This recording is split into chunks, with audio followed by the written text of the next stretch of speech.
नमस्कार दोस्तों, मैं हूँ विवेक त्रिपाठी और प्राइम न्यूज़ के इस लाइव एडिशन के लिए एक बार फिर से आपके सामने हाजिर हूँ। आज बात होगी उत्तर प्रदेश और देश के लिए बहुत महत्वपूर्ण विषय पर, चूँकि मानसून सत्र 4 दिनों का यूपी विधानसभा का चला और अब वो समापन के दौर में है, यानी कुछ देर और मुख्यमंत्री योगी आदित्यनाथ समापन सत्र को घोषित कर रहे हैं अभी पर। वहाँ पर उनका उद्बोधन चल रहा है और विपक्ष के सारे सवालों का, सारे हमलों का वो एक-एक करके जवाब दे रहे हैं। इस बार का मानसून सत्र 4 दिनों का था और सबसे महत्वपूर्ण इसलिए भी था क्योंकि इस बार के मानसून सत्र में उत्तर प्रदेश और केंद्र यानी भारत सरकार के 2047 का एक विजन डॉक्यूमेंट पर चर्चा की गई थी। इस विजन डॉक्यूमेंट में अगले कुछ सालों तक यानी 2047 तक क्या-क्या चीजें रहेंगी, उत्तर प्रदेश में क्या-क्या चीजें होंगी जो देश के लिए बहुत लाभदायक सिद्ध होंगी, लाभकारी साबित होंगी, कौन-कौन से ऐसे डेवलपमेंट प्रोग्राम चलाए जाएँगे, क्या-क्या चीजें की जाएँगी उत्तर प्रदेश में जिससे देश की इकोनॉमी आगे बढ़ पाए, इस पर चर्चा के लिए पूरे 24 घंटे रखे गए थे।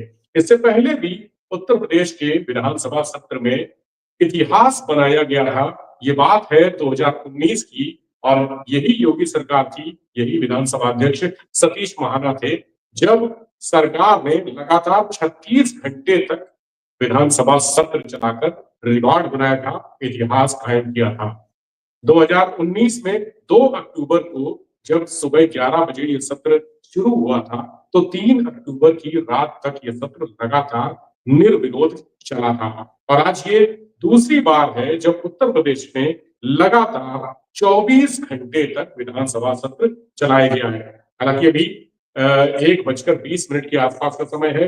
मुख्यमंत्री योगी आदित्यनाथ जो नेता सदन है, वो इस सत्र को उद्घोषित कर रहे हैं, वहाँ पर अपना संबोधन दे रहे हैं और करीब कल सुबह 11 बजे शुरू हुआ था, तो करीब 24 घंटे से ज्यादा समय इस सत्र का हो चुका है। बहुत खास बातें इस सत्र में हुई हैं, वो उन खास बातों का ज़िक्र हम करेंगे, आपको एक-एक जानकारी देते रहेंगे। सबसे पहली बात, जब सत्र कल सुबह 11 बजे 24 घंटे के लिए लगातार शुरू हुआ, तो वहाँ पर विपक्ष ने काफ़ी हंगामा किया था और पहले दिन से 11 तारीख को इस सत्र की शुरुआत हुई थी, मानसून सत्र की। इससे पहले विपक्ष लगातार तैयार था। जो विपक्षी नेताओं की बैठक हुई थी, उनमें तय किया गया था, वहाँ पर अखिलेश यादव समाजवादी पार्टी के जो मुखिया हैं, हालाँकि वो लोकसभा में इस समय है, लेकिन विधानसभा जो सत्र है उसको संबोधित करने के लिए यहाँ पर आए थे लखनऊ और उस सत्र में सदस्यों को संबोधित करने के लिए, सदस्यों का हिस्सा लेना, उनको संबोधित करने के लिए आए थे और निर्देश देने आए थे कि किस तरह से मानसून सत्र में समाजवादी पार्टी सत्ता को कटघरे में खड़ा करेगी और तमाम चीजों पर सवाल उठाएगी। उस जो समाजवादी पार्टी के सदस्यों की जो बैठक हुई थी, उसमें तय किया गया था कि जो सबसे महत्वपूर्ण मुद्दा था, वो था स्कूलों के मर्जर का। स्कूलों के मर्जर को लेकर समाजवादी पार्टी कई दिन से यानी पहले ही दिन से हंगामा कर रही है, विरोध कर रही है, प्रदर्शन कर रही है, लगातार प्ले कार्ड्स लहरा के विधानसभा में हमने देखा किस तरह से प्रदर्शन किया।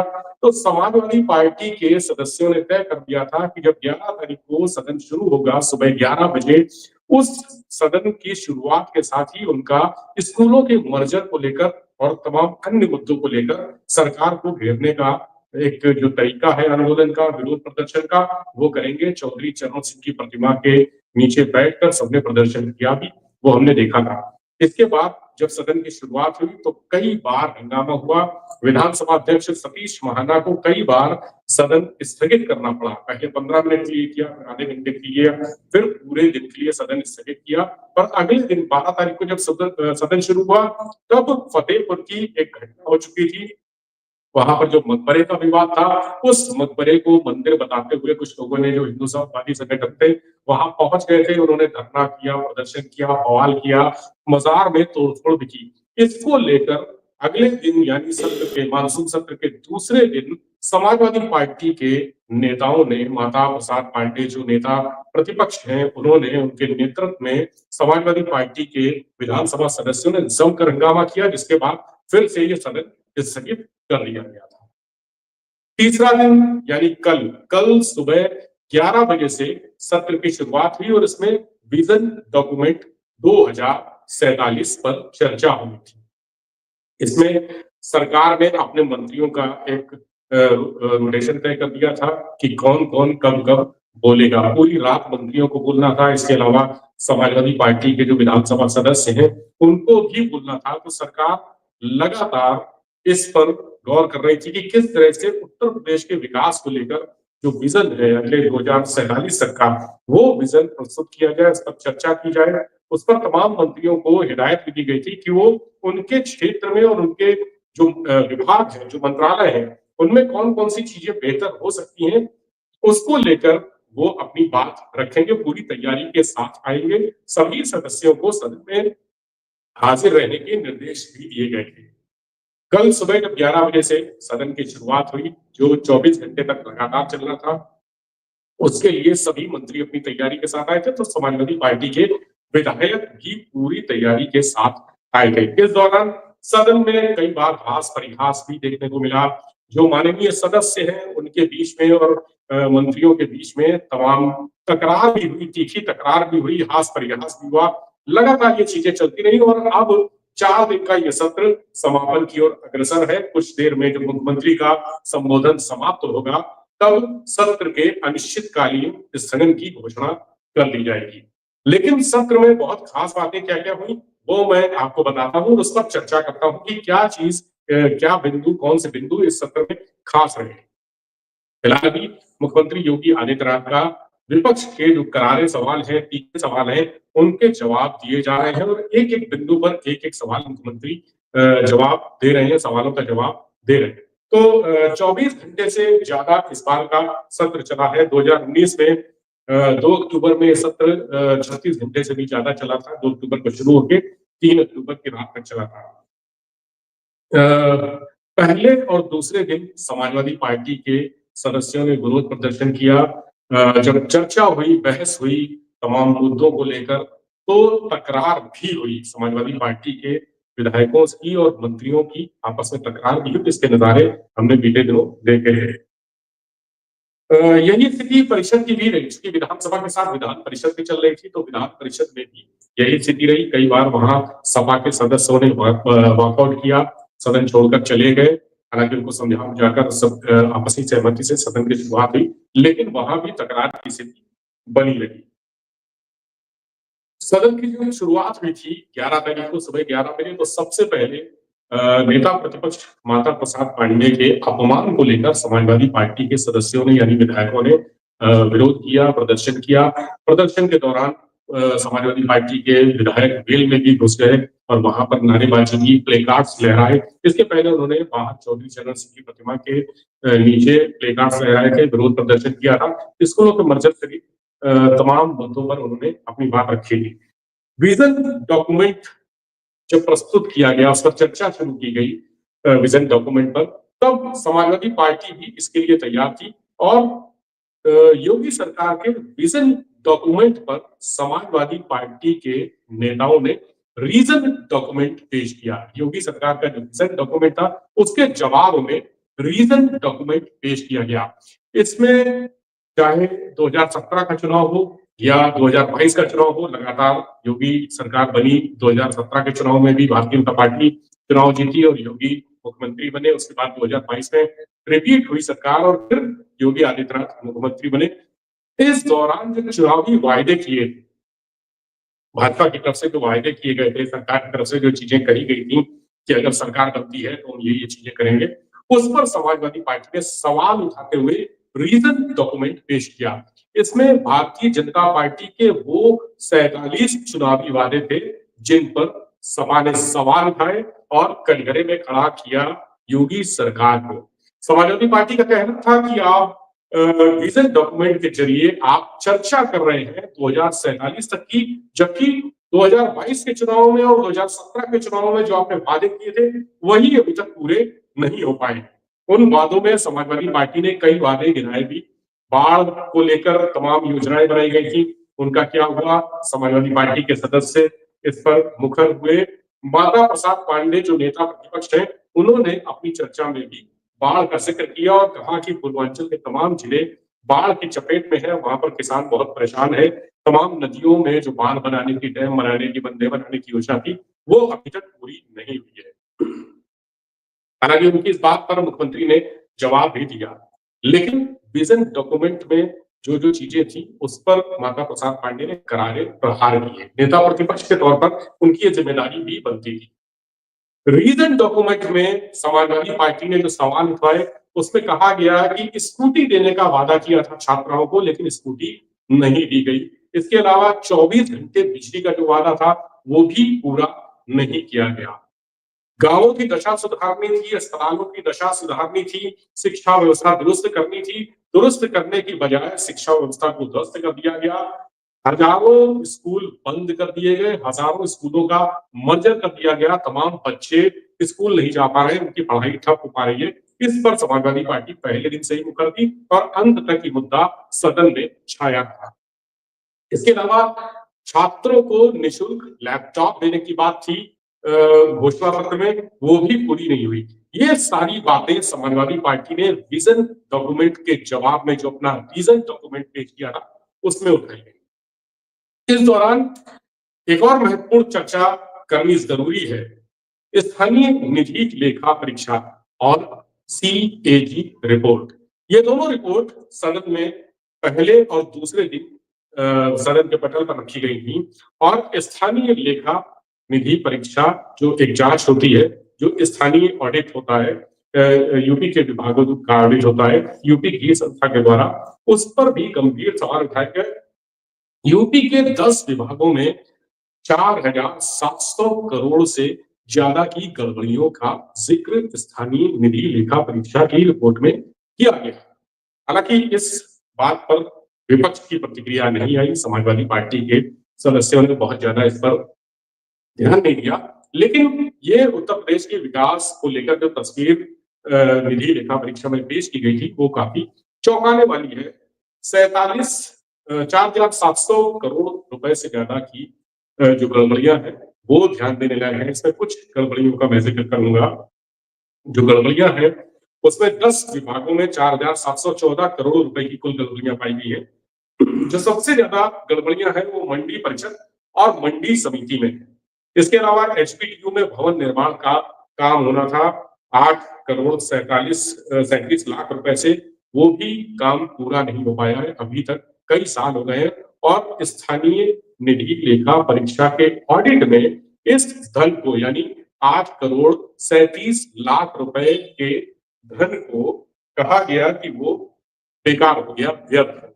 इसी तरह से बरेली जेल पावर बैकअप के लिए 1 करोड़ 95 लाख रुपए का धन आवंटित हुआ था, लेकिन वहां पर ये सुविधा शुरू नहीं हो सकी। तो ऑडिट में कहा गया कि वो भी धन व्यर्थ हो गया।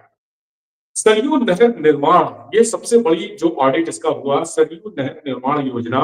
ऑडिट रिपोर्ट में कहा गया कि इस योजना को किसानों से ज्यादा ठेकेदारों को लाभ पहुंचाने के लिए किया गया और बीते 40 साल हो गए इस योजना को शुरू हुए और अब ये योजना पूरी हुई है। सरयू नहर का निर्माण हो चुका है और अब तक इस सरयू नहर निर्माण योजना में कई गुना ज्यादा धनराशि जो तय हुई थी, अनुमन्य राशि थी, उससे कई गुना ज्यादा धनराशि खर्च हो चुकी है।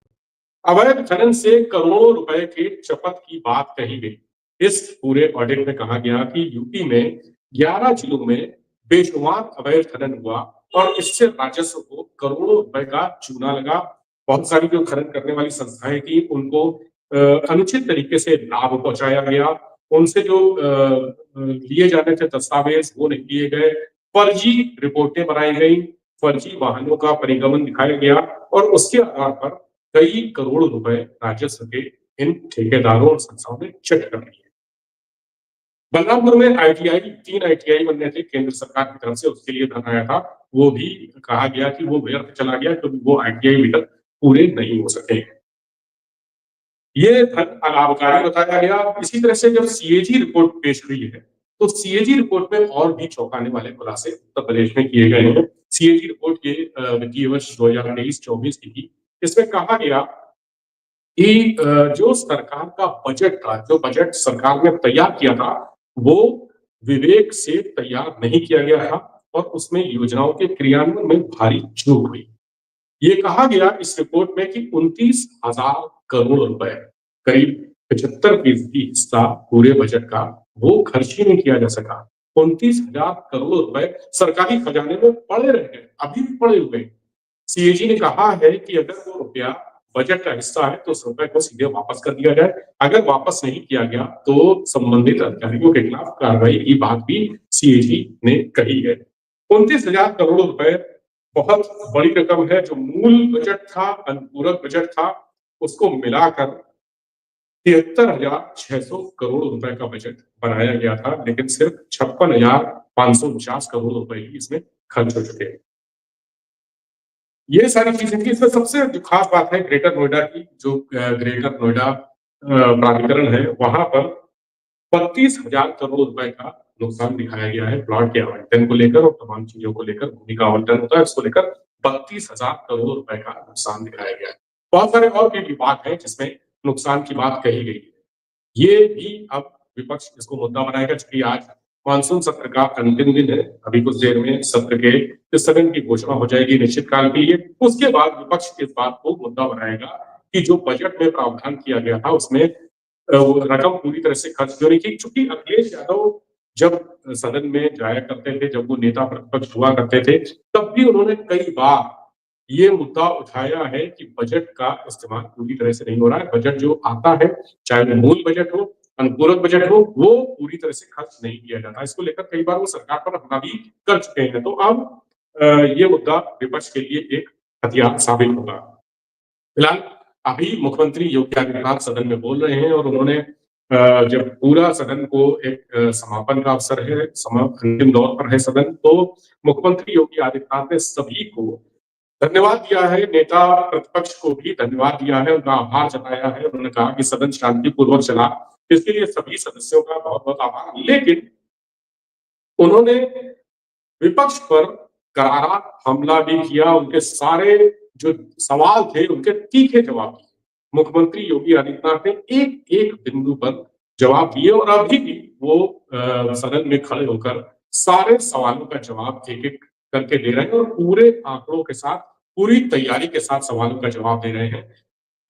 पूरे उनके पास, चाहे वो बाढ़ से संबंधित हो, नेता प्रतिपक्ष ने बाढ़ का मामला उठाया था, तो मुख्यमंत्री ने बाढ़ के लिए क्या-क्या तैयारियां की गई, कितना बजट था, कहाँ-कहाँ पर बांध बने, कहाँ-कहाँ पर बंधे बनाए गए, ये सारी जानकारियां वो दे रहे हैं। और बाढ़ के जब बाढ़ आई है तो राहत के लिए कितने टीम लगी है, कितना पैसा खर्चा हुआ है, कितनी बाढ़ चौकियां बनाई गई है, कितने शरणालय बनाए गए हैं, कितना फूड पैकेट्स बांटे गए हैं, कितनी दवाइयां वितरित हुई हैं, कितने मेडिकल कैंप लगे हैं, इसके बारे में वो सारी जानकारियां एक-एक करके दे रहे हैं। उन्होंने कहा कि इससे पहले 2017 से पहले उत्तर प्रदेश की स्थिति बहुत खराब थी, बीमारू राज्य था और यहाँ पर जैसा कि ऊर्जा मंत्री ने भी, जब ऊर्जा मंत्री से सवाल हुआ कि 24 घंटे बिजली नहीं आती है, आपने दावा किया था, तो ऊर्जा मंत्री ने भी यही कहा था कि ये 2017 के पहले बिजली के तार कपड़े सुखाने के लिए इस्तेमाल किए जाते हैं। मुख्यमंत्री ने एक-एक आंकड़े देकर बताया कि 2017 के बाद से बिजली की व्यवस्था में कितना सुधार हुआ है और लोगों तक बिजली पहुंच रही है, गांव-गांव बिजली पहुंच रही है। उन्होंने ये भी कहा कि एक्सप्रेस वे का प्रदेश बन गया है। पूरे देश में यूपी को एक्सप्रेस वे के प्रदेश के रूप में जाना जाता है। नेता प्रतिपक्ष ने कहा था कि एक्सप्रेस वे बहुत खराब स्थिति में है, तो मुख्यमंत्री योगी आदित्यनाथ ने जवाब दिया, एक-एक करके सारे एक्सप्रेस वे की खूबियां गिनाई। सदन में चर्चा के दौरान समाजवादी पार्टी के एक विधायक ने कहा था कि देश का सबसे लंबा एक्सप्रेस वे अखिलेश यादव ने बनवाया, तो मुख्यमंत्री ने अपने जवाब में कहा कि सबसे लंबा एक्सप्रेस वे जो है वो गंगा एक्सप्रेस वे बन रहा है। उन्होंने बताया कि किस तरह से 8 साल में उत्तर प्रदेश बदल गया है, बदलाव देखने को मिल रहा है, लोगों को बदलाव देखने को मिल रहा है, शिक्षा की व्यवस्था सुधरी है, अस्पतालों की दशाएं सुधरी हैं, वन डिस्ट्रिक्ट वन प्रोडक्ट किस तरह से धूम मचा रहा है और उसके प्रोडक्ट छोटे-छोटे जिलों में जो चीजें दबी रहती थी, वो अब किस तरह से ऊपर जा रही है और उत्तर प्रदेश नहीं देश में जा रही है, विदेशों तक में जा रही है वो सारी चीजें। एयरपोर्ट पर भी मुख्यमंत्री ने अपने संबोधन में कहा कि एयरपोर्ट भी उत्तर प्रदेश में, जहां पर कभी 2 या 3 एयरपोर्ट हुआ करते थे चालू हालत में, वो अब 17 से 18 एयरपोर्ट उनकी संख्या हो गई है, 16-17 एयरपोर्ट बन गए हैं।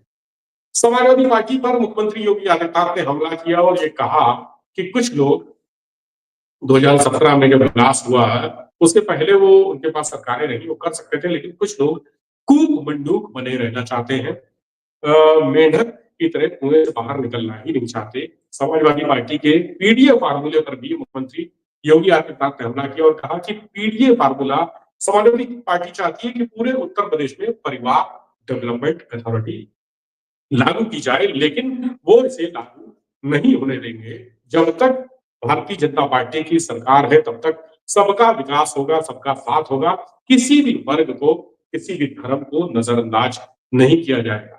मुख्यमंत्री योगी आदित्यनाथ ने कहा कि 2017 के पहले जो सरकारें थी, वो भेदभाव करती थी, भेदभाव के आधार पर काम करती थी, लेकिन भारतीय जनता पार्टी कभी भेदभाव नहीं करती। ये रही सदन की चर्चा और इसके अलावा सदन में बहुत सारी चुगलबाजियां भी हुई, हास परिहास के किस्से भी हुए। आपने देखा होगा कि किस तरह से मनोज पांडे जब बोल रहे थे, जो निर्दलीय विधायक हो गए हैं, पहले समाजवादी पार्टी में थे, लेकिन उनको पार्टी से निष्कासित कर दिया गया, तो वो निर्दलीय विधायक है। उन्होंने सरकार के कामकाज की तारीफ की, कांवड़ियों का सम्मान करने को कहा और इसी दौरान जब वो धन्यवाद देते हुए अपनी बात को खत्म करते हुए उन्होंने धन्यवाद दिया सभी का, समाजवादी पार्टी के सदस्यों की तरफ जब वो मुखातिब हुए, तो उनके मुंह से निकल गया कि आपका भी अपमान है। हालांकि इन्होंने तुरंत सुधारा और मुख्यमंत्री योगी आदित्यनाथ ये सुनते ही खिलखिलाकर हंस पड़े और पूरे सदन में एक हंसी खुशी का माहौल हो गया। तनातनी भी कई बार हुई जब समाजवादी पार्टी के विधायक वेल में जाकर प्रदर्शन कर रहे थे, तो पल्लवी पटेल जो सहयोगी दल की विधायक हैं, वो अपने मोबाइल से वीडियो बनाने लगी। सतीश महाना जो विधानसभा अध्यक्ष हैं, उन्होंने पल्लवी पटेल को वीडियो बनाने से रोका, चेतावनी दी और ये भी कहा कि अगर ये वीडियो सोशल मीडिया पर पड़ गया तो आपके खिलाफ कार्रवाई की जाएगी। निर्दलीय विधायक अभय सिंह हैं। अभय सिंह ने आर्टिफिशियल इंटेलिजेंस पर तमाम ऐसी बातें कही जिसको लेकर सदन में हाथ प्रयास का माहौल हो गया। उन्होंने कहा आर्टिफिशियल इंटेलिजेंस का कोई मतलब नहीं है, ये वही चीजें हमें बताता है जो किसी न किसी के जरिए भेजी गई होती है, किसी न किसी के जरिए सोशल मीडिया पर पोस्ट की गई होती है। ये उन्हीं चीजों को अपना अनुमान लगा के, आकलन लगा के हमें ही परोस देता है। इसको लेकर उन्होंने अपनी कुंडली की भी बात कही कि मैंने अपनी कुंडली डाली थी और पूछा था कि ये राजयोग कब तक रहेगा, तो भी एक जवाब आया कि अभी आपका राजयोग रहेगा। हालांकि उन्होंने अलग अलग जवाब की बात की, लेकिन उनकी इस बात को लेकर सदन में सभी सदस्यों ने चुटकी ली, हंसी भी, खूब ठहाके लगे। मत्स्य विकास मंत्री संजय निषाद जो भारतीय जनता पार्टी के सहयोगी दल के हैं, निषाद समाज पार्टी के संस्थापक अध्यक्ष हैं, उन्होंने जब फूलन देवी की हत्या को लेकर चर्चा की, तो माता प्रसाद पांडे जो नेता प्रतिपक्ष है, उनसे उनकी तनातनी हुई, टकराव हुआ। कई बार वहां पर माहौल संवेदनशील भी हो गया सदन का। ये सारी सदन में आज बीते 4 दिनों के दौरान हमें देखने को मिला है। कुछ देर में सदन की घोषणा हो जाएगी। मुख्यमंत्री योगी आदित्यनाथ अभी भी बोल रहे हैं और 1:45 बजने वाला है, यानी अगर हम देखें कल 11 बजे जो सदन शुरू हुआ था, आज 24 घंटे से ज्यादा, करीब 26 घंटे ये सदन 26 घंटे की तरफ जा रहा है। लेकिन इस सदन को याद किया जाएगा क्योंकि मुख्यमंत्री योगी आदित्यनाथ ने अपने समापन भाषण में कहा है कि जो चर्चा हुई है 24 घंटे के दौरान, जो चर्चा हुई है लगातार रात भर जागकर हमारे माननीय सदस्यों ने चर्चा की है, मंत्रियों ने चर्चा की है, उसको पूरे देश ने देखा है और उसका कोई सार्थक परिणाम निकलेगा। तो दोस्तों आज के लिए इतना ही।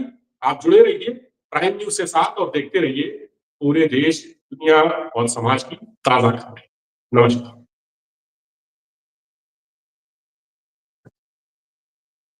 सुखम जीवेत ऋणम कृत्वा घृतम पिबेत भस्मीभूतस्य देहस्य पुनरागमन कुतः। और ये स्थिति आप लोगों की है, यानी केवल अपने तक सीमित करना। आपका परिवार डेवलपमेंट अथॉरिटी भी उसी का नमूना है। यही है, ये परिवार डेवलपमेंट अथॉरिटी की ये भावना ही इस पर आधारित है जिसके बारे में स्वामी विवेकानंद ने कहा था कूप मंडूक होना।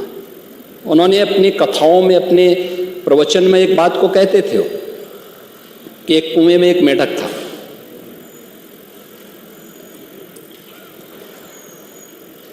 कुएं में पड़ा था, वहीं पैदा हुआ था, उसने दुनिया नहीं देखी थी। तो एक दिन बाहर का एक मेढक दुर्भाग्य से वहां आ गया। तो उसने पूछा, कहाँ से आए हो? उसने कहा, मैं समुद्र से आया हूं। कहा, समुद्र कैसा है? उसने कहा, बहुत बड़ा है।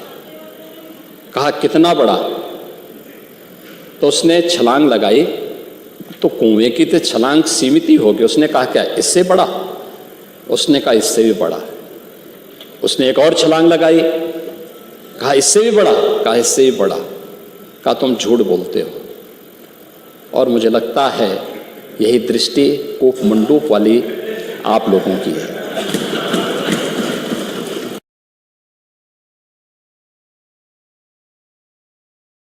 विक्टोरिया के तो ये तो आप लोगों की स्थिति थी। ये तो दोहरा चरित्र था आप लोगों का, विजन, और यही आपका विजन भी है। आप बात तो आजादी की करते हैं, लेकिन काम गुलामी जैसा करते हैं। बर्किंघम की बुकी को बुला करके और फिर नेताजी जैसे भोले भाले व्यक्ति को भी बदनाम करने का काम कर दिया आप लोगों ने। शिवपाल उनकी विरासत के अंतिम उत्तराधिकारी थे, लेकिन बेचारा भी अब एकदम गच्चो कच्चा खा जाए। चाचा भी गच्चा खा गया। महोदय, एमएसएमई के लिए जो सरकार ने प्रयास किए हैं, परिणाम क्या थे?